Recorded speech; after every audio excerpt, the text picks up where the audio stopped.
Hi, this is Kendra from Pencil and Pigment, and today I thought I would do a little unboxing on the floor. We'll see how many times I bump my camera, but these are some items just for SketchTember. I think I've decided.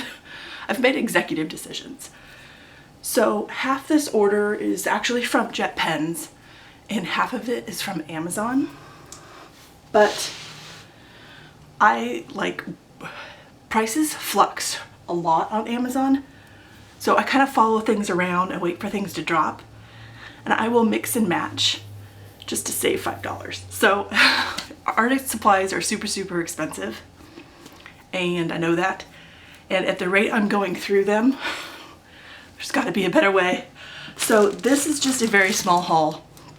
I'm going to be doing a weird large one in December if you want to stop back by, if you're just into haul videos, because I'm doing a no buy art supply for 2022, which means I'm gonna have to buy a ton of stuff so I don't buy anything, which the irony isn't missed.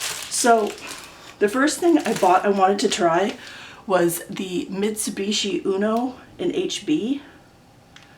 When I draw something and I later go back over it with ink or with colored pencil, I initially draw it with an HB. I don't use a 4H. I don't like how hard the leads are on H's. So I wanted to try the Mitsubishi brand because as of late I've just been using a dollar store pencil, and every time I sharpen it the lead breaks. So I bought one of these just for fun. I bought a new pack of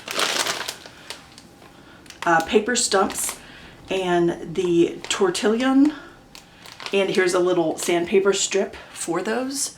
So these are really great for blending pencil leads and creating mid-range tones, and they really help with blending and shading. So the difference between these two is obviously these are larger, they're wound tighter, they are also pointed on both ends, and these are hollow, and they create kind of different textures.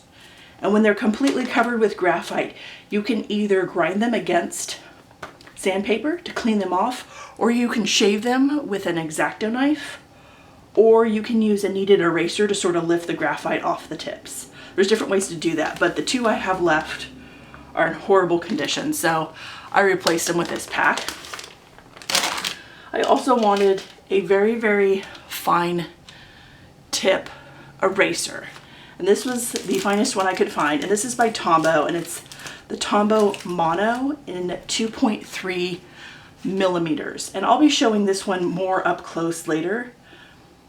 But here are the replacement cartridge, but the eraser is only about half length, and they are really tiny. I do a lot of detailed erasing, and so my Faber-Castell pencil eraser, I thought this would be a nice thing to try instead because that eraser's so firm. So I'm gonna give this a try and see how it compares to that one and let you know what I think of it. I got a new Midori MD. This is blank pages. And I got another plastic cover. I am notorious for spilling and being rough with my sketchbooks. And I share my desk with my kids, and oftentimes I'll sit down and there's orange juice and it's sticky. So they've been eating oranges at my desk again. So plastic covers help seal whatever I do on the front cover of the sketchbook. So here is an A5, which is about 5.5 by 8-ish. And then the last thing I purchased the A4 size. And I got an A4 cover. I've been trying to work larger, so I think this might help with that. And yesterday I did a video testing and showing this paper, and the general consensus is if it's not a Copic pen or a Sharpie, you can go over the lines you've drawn at least 3 times without bleeding. But because the paper is on the thinner side, it does ghost. So I'm going to be using this for sketching, just pencils, probably colored pencils. I plan on doing SketchTember the traditional way. So if you're just here for the haul and you're not familiar with art stuff, there are artists and creator challenges every single month.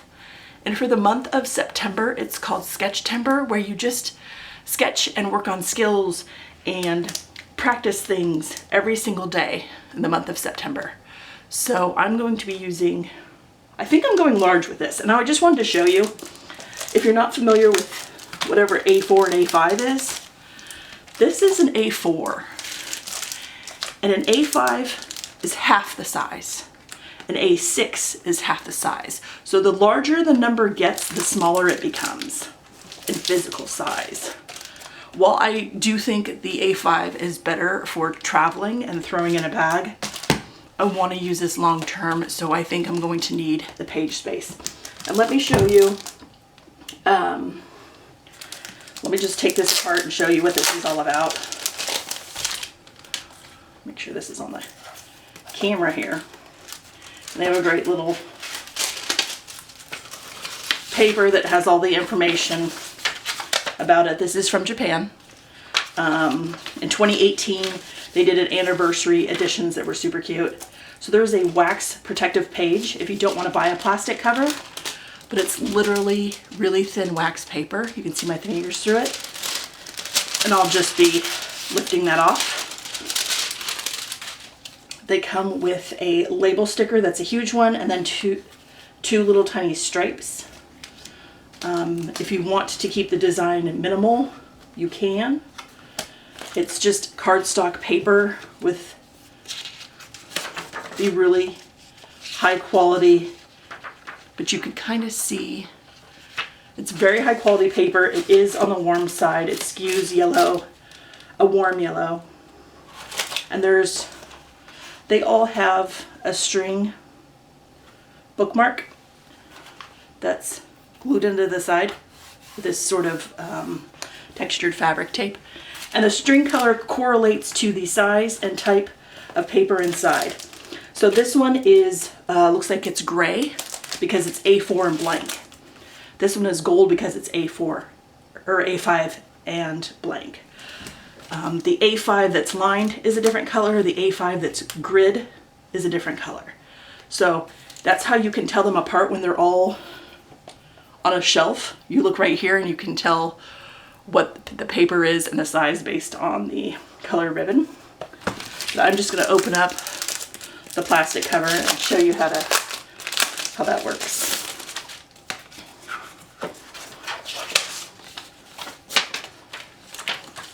Just remove the cardboard. The nice thing about these covers is they have very deep pockets. There's a lot of pocket. And if you can see this right here, there is a little tiny tab, and that's for holding a pencil. So they have a pencil holder in there.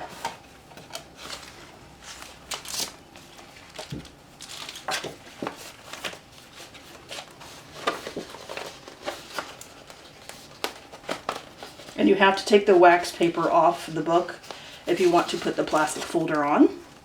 So here it is with the plastic folder.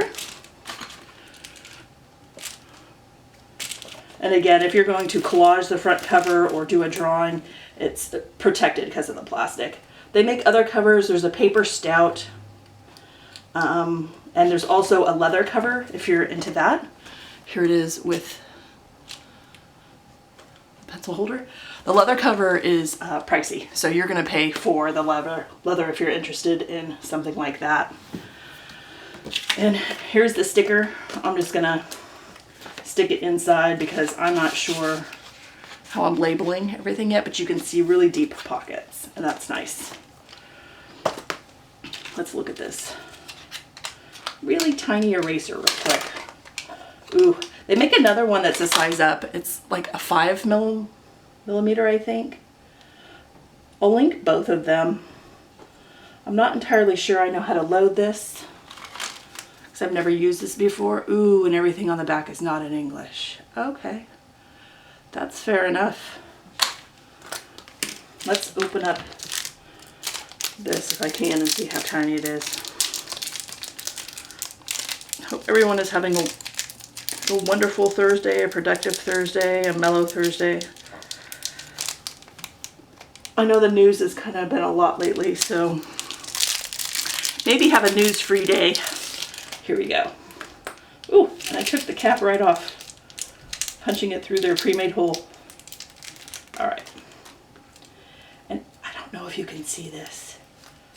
Whoa. So it's built into a little plastic strip that goes up through, the whole of the, oh man.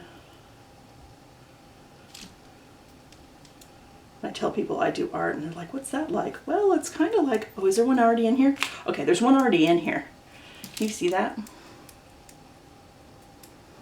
And you just push it back when it's, okay. Well, it would make sense they include one when you buy it. But I bought extras because I know me. And if I'm going to properly try something new, I'm going to need to try it for at least a month and see how it works on different paper with different mediums. You know, is this good just for plain pencil? Does it work for 6B? Does it work for colored pencils?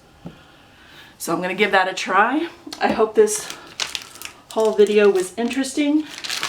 I hope you all have a wonderful day, and I will talk to you all tomorrow. Bye.